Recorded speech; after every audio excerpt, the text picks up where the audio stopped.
अस्सलाम वालेकुम, मैं हूं सैयद अकील। आप देख रहे हैं मेरे साथ परभनी। आज तक चलते हैं परभनी जिले की सबसे बड़ी और खास खबरों के लिए।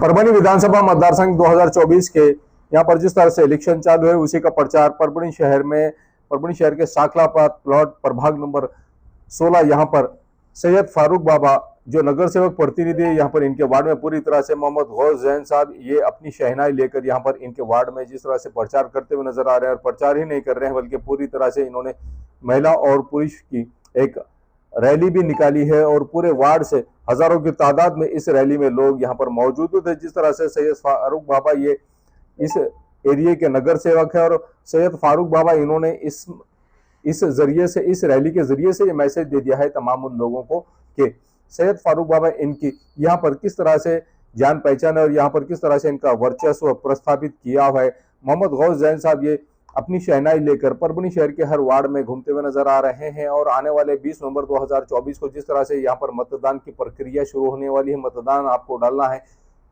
मोहम्मद गौस जैन साहब 2024 में परभनी विधानसभा मतदार संघ से जिस तरह से अपक्ष उम्मीदवार के तौर पर अपनी किस्मत आजमा रहे हैं, परभनी शहर के हर एरिया में जाकर मोहम्मद गौस साहब अब ये पैदल रैली भी कर रहे हैं और पैदल रैली को इनका आज जो प्रतिसाद मिला है प्रभाग नंबर 16 सैयद फारूक बाबा इनके वार्ड में जिस तरह से यहाँ पर जिस तरह से प्रतिसाद मिला है, इनका प्रतिसाद देखकर ही ये लग रहा है कि मोहम्मद गौस जैन साहब ये भारी अक्सरियत से वोट हासिल करने वाले हैं। सैयद फारूक बाबा ये किसी तारीफ के मोहताज नहीं है।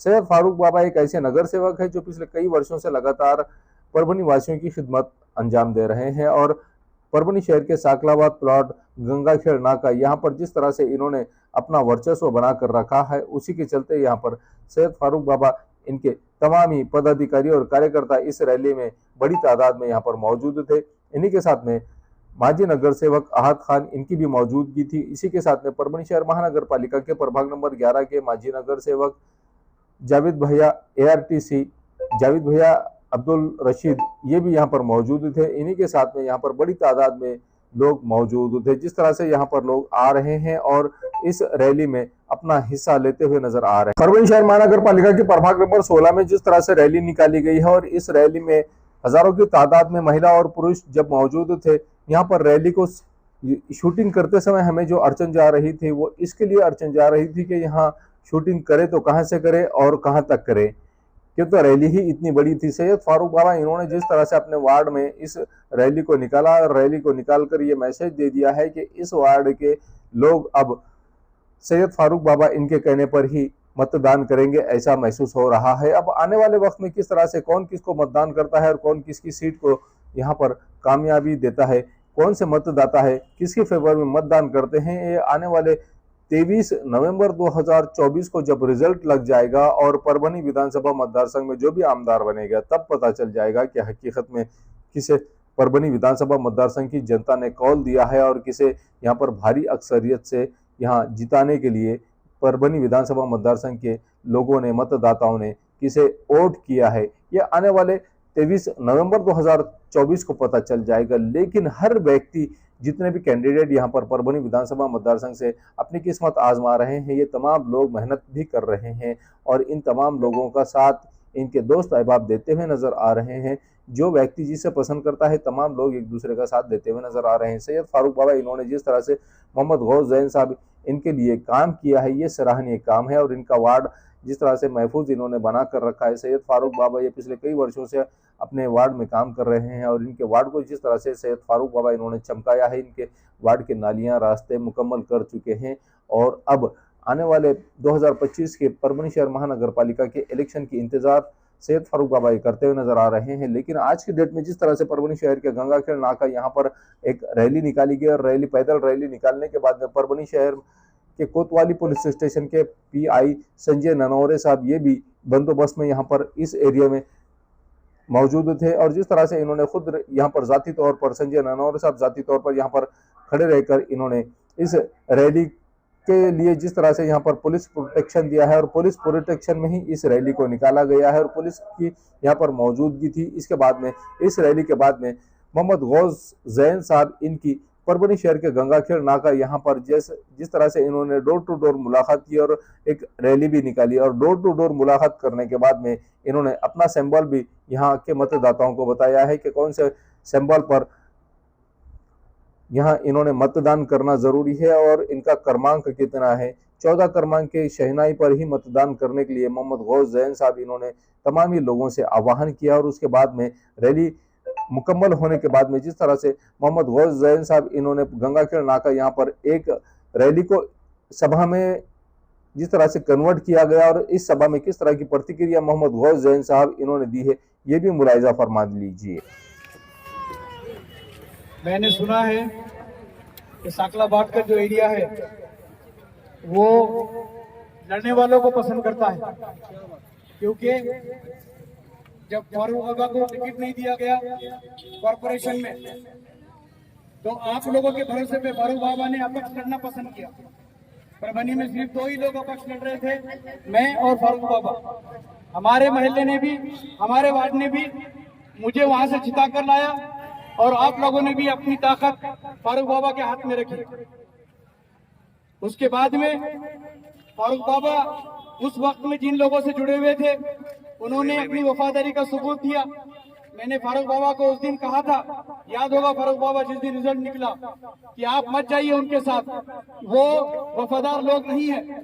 हम लोग दोनों एक जगह आ जाएंगे तो ये दोनों तरफ के लोग घुटनों पे आने पे मजबूर हो जाएंगे।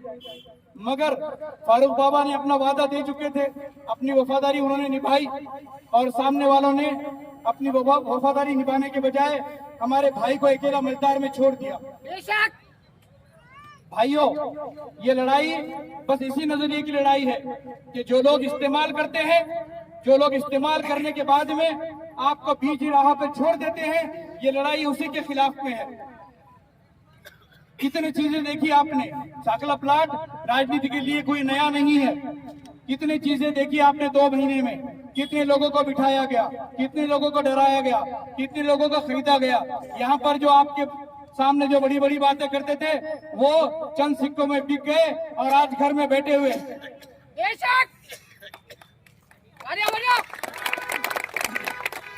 आज ये हमारी लड़ाई, ये हमारी सबकी लड़ाई है।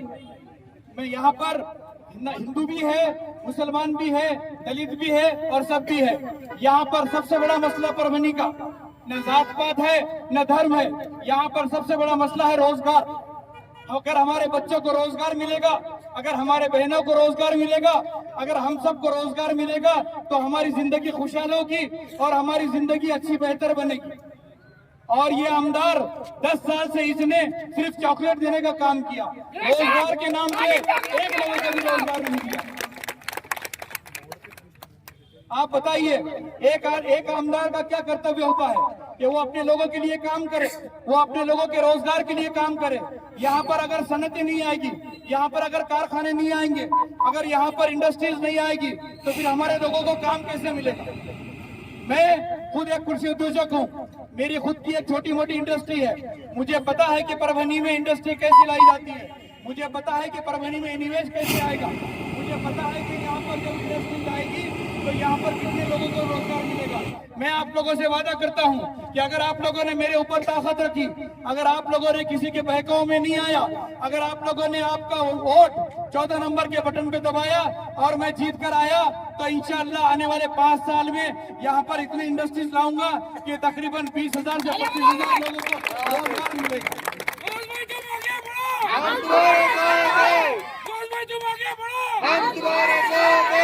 आज कितनी महिलाएं बहनें हैं मेरी जो पढ़ लिख कर घर में बैठी है, आज उनके हाथ को कुछ काम नहीं है। हमने हमारे घोषणा पत्र में ये ऐलान किया है कि अगर हम चुनकर आते हैं तो लघु उद्योग यहाँ पर शुरू किया जाएगा। हर मोहल्ले में इंडस्ट्री होगी, हर मोहल्ले में ऐसे छोटे छोटे कारखाने होंगे कि हमारी बहनें घर में बैठकर उस कारखाने में, मोहल्ले में बैठकर काम किया करेगी और उससे अपनी हलाल की रोजी कमाएगी और रोजगार निर्मित करेगी। इलेक्शन इन मुद्दों पे होना चाहिए। इलेक्शन से पहले, इलेक्शन का क्या मतलब है, इलेक्शन से पहले तुम कैंडिडेट का खरीद कर क्या बताना चाहते हो। अगर तुम होगे भी कितने पैसे वाले, तो इस गरीब के घर में जब तक चूल्हा नहीं जलेगा वो पैसे तुम्हारे क्या काम। मैं आपके ही बीच का हूँ। मैं मैं जहाँ से आया हूँ बस इसी परिवार से आया हूँ। मैं पिछले 25 साल से मैंने मेहनत कर कर यहाँ तक पहुँचा हूँ। मैं आप लोगों के और मेरे बीच का जो फासला है बस ये नियोजन का फासला है। अगर एक आमदार सही रहेगा, अगर आपके बीच का आमदार रहेगा तो यकीन मानिए आपका बच्चा भी 25 साल के बाद यहाँ पर आकर ऐसे ही भाषण करेगा और ऐसे ही परभनी की तरक्की की बात करेगा।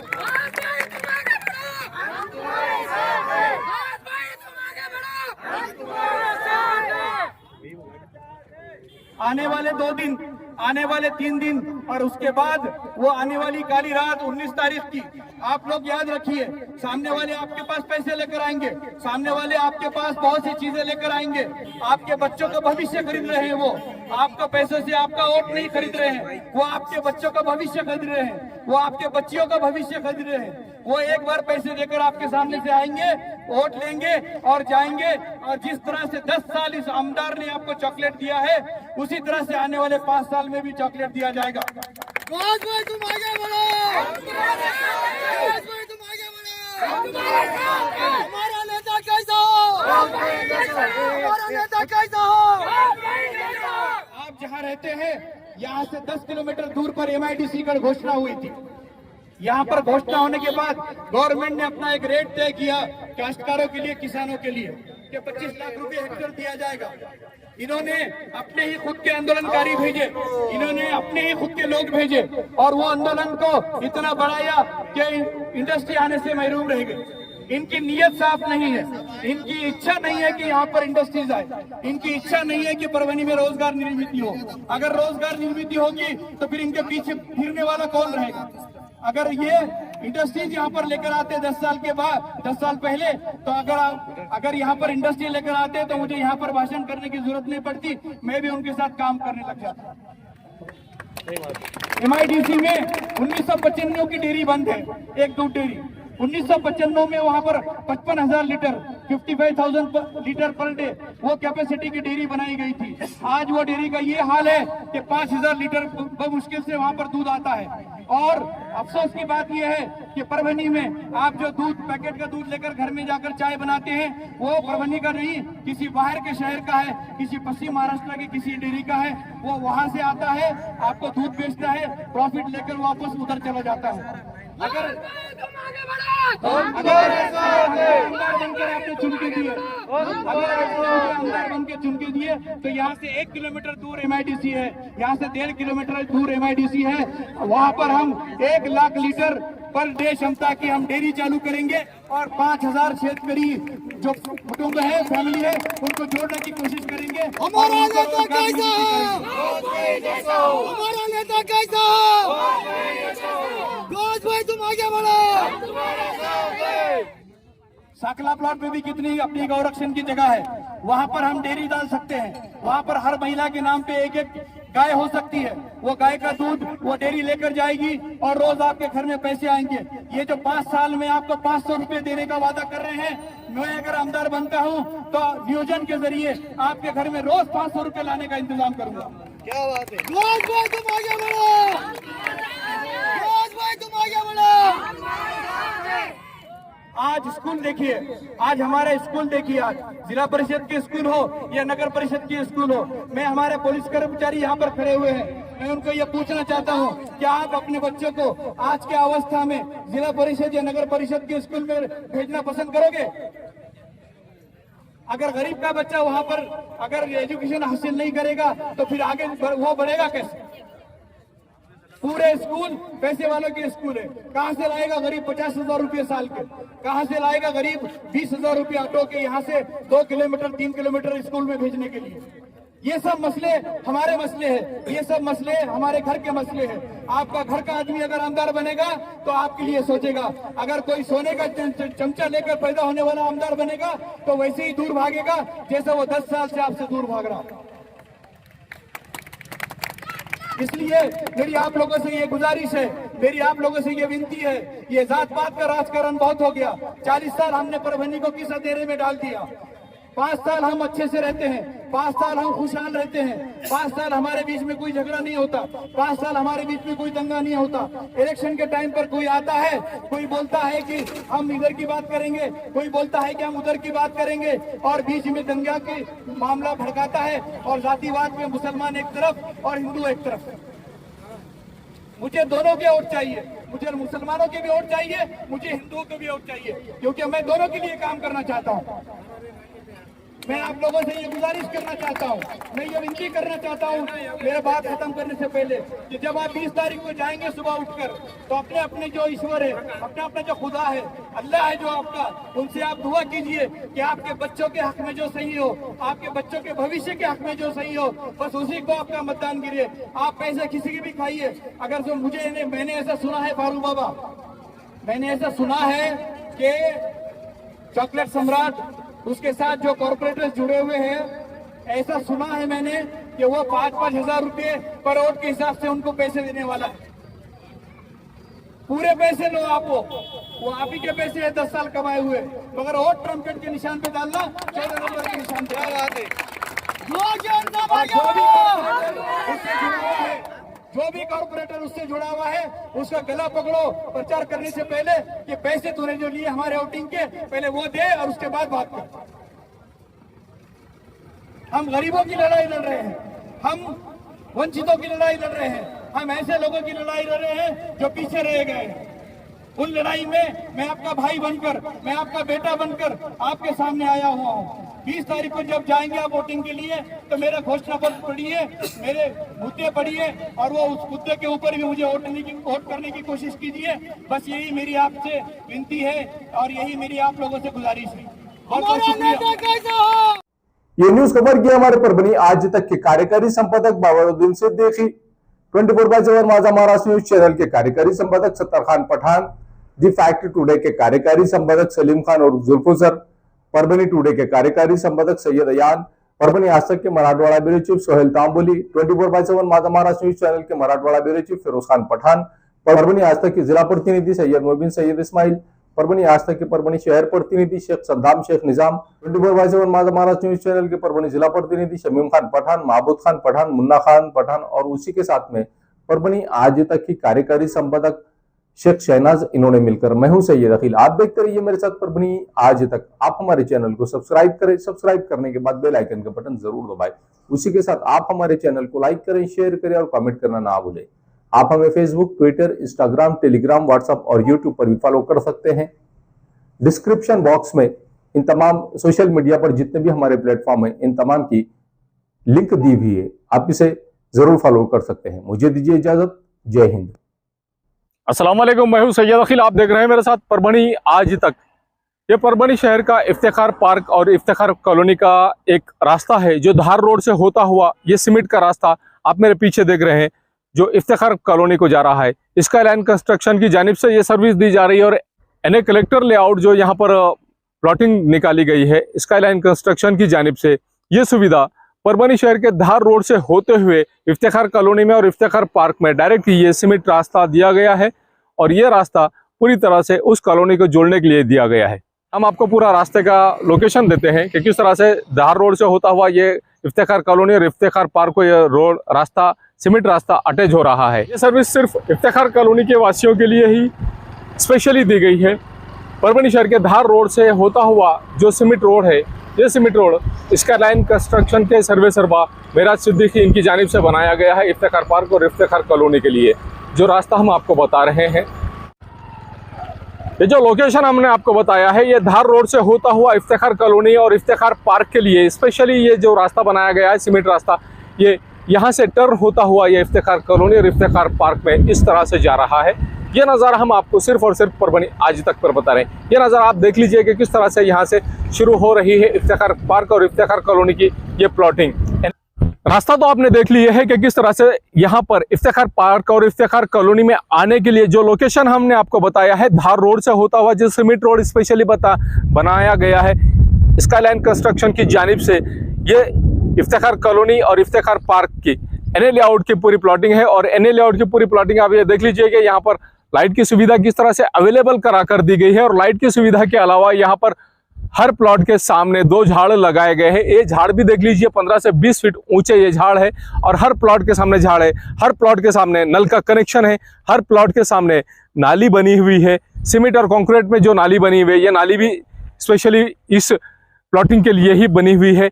अब ये देख लीजिए कि किस तरह से यहाँ पर रास्ते का काम किया गया है और इस रास्ते के काम को अच्छी तरह से डेवलप किया गया, अच्छी तरह से इस रास्ते को सीमेंट रोड को बनाया गया है। इफ्तिखार पार्क में जो सर्विस दी जा रही है, गट्टू के रास्ते का काम शुरू है, गट्टू बिठाना चालू है। जिस तरह से यहाँ पर सीमेंट रोड बनाया जा रहा है, सीमेंट रोड के अलावा यहाँ पर दोनों साइड से जो गट्टू बिठाए जा रहे हैं, ये गट्टू का पूरी तरह से काम शुरू है और यहाँ इस तरह से एंजॉय करते हुए लोग जाते हुए भी नजर आ रहे हैं आपको। इस सीमेंट्स के बाद में यहाँ पर हर प्लॉट के सामने 2 झाड़, हर प्लॉट के सामने नल का कनेक्शन और हर प्लॉट के सामने से सीमेंट और कंक्रीट की एक नाली, मजबूत नाली दी गई है। ये गट्टू का काम आप मेरे पीछे देख रहे हैं कि किस तरह से यहाँ पर गट्टू का काम दोनों साइड से शुरू किया गया है। इस तरह से हर प्लॉट के सामने रास्ते के बाजू के साइड से पूरी तरह से गट्टू भी बिठाए जा रहे हैं। इफ्तिखार पार्क और इफ्तिखार कॉलोनी में जो सर्विस दी जा रही है, स्पेशली इस प्लॉटिंग के लिए स्पेशल डीपी लाई गई है सैंक्शन कराकर। यह डीपी और इसके अलावा यहाँ पर ये बस्ती के साइड में बस्ती यहाँ पर अवेलेबल है, पहले से ही बस्ती यहाँ पर मौजूद है और इस बस्ती के ख़त्म होते ही यहाँ पर इफ्तिखार पार्क और इफ्तिखार कॉलोनी, यहाँ पर मेराज सिद्दीकी साहब इनकी जानिब से सर्विस दी जा रही है कि इनके प्लॉटिंग में एक स्वतंत्र डीपी भी अवेलेबल है, लाइट के कनेक्शन अवेलेबल है, झाड़ हर प्लॉट के सामने अवेलेबल है। उसी के साथ में सीमेंट और कंक्रीट की नालियाँ अवेलेबल है। हर झाड़ को महफूज रखा गया है और हर झाड़ को पानी भी दिया जा रहा है। हर प्लॉट पर यहाँ पर नल का कनेक्शन भी अवेलेबल है। इस तरह की सर्विस यहाँ पर दी जा रही है। मिर्जा मेस परभणी। अगर आप परभणी शहर में रहते हैं और घर के खाने का लुत्फ लेना है तो संपर्क जरूर करें मिर्जा मेस परभणी। घर पहुंच सेवा खाने के टिफिन के लिए जरूर संपर्क करें। मोबाइल क्रमांक 8830266947। समीर टेंट हाउस, कुदरती कॉर्नर, कादराबाद प्लॉट, परभणी। हमारे पास तरह के प्रोग्राम के लिए सामान किराए पर मिलेगा। शादी, एंगेजमेंट, चिल्ला जैसे सभी प्रोग्राम के लिए संपर्क करें सैयद मुज्जमिल। मोबाइल क्रमांक 9766683126। महबूब पार्क फंक्शन हॉल, मनसब नगर, जाम पारवा गेट, दरगाह रोड, परभणी। शादी हो या एंगेजमेंट, चिल्ला हो या जुमागी, मीटिंग हो या फिर कुछ और, परभणी में तो भैया सिर्फ एक ही नाम, महबूब पार्क फंक्शन हॉल, मनसब नगर, जाम पारवा गेट, दरगाह रोड, परभणी। बुकिंग शुरू है। Mobile number 9960569383, 8421903333। इसके साथ ही 9822829035। हाजी महबूब अंसारी। याद रहे, आप हर तरह के प्रोग्राम हमारे फंक्शन हॉल में मनाएं। आज ही अपने प्रोग्राम की बुकिंग करें। क्वालिटी की तलाश यहाँ खत्म। King of belts, Shaniwar Bazaar के पास, Nanalpeth corner, Parbhani. Ladies purse, school bag, original leather belt, कमर belt, wallet, body spray, perfume और भी बहुत कुछ। एक बार जरूर आए। किंग ऑफ बेल्ट, शनिवार बाजार, नानलपेट कॉर्नर, परभणी।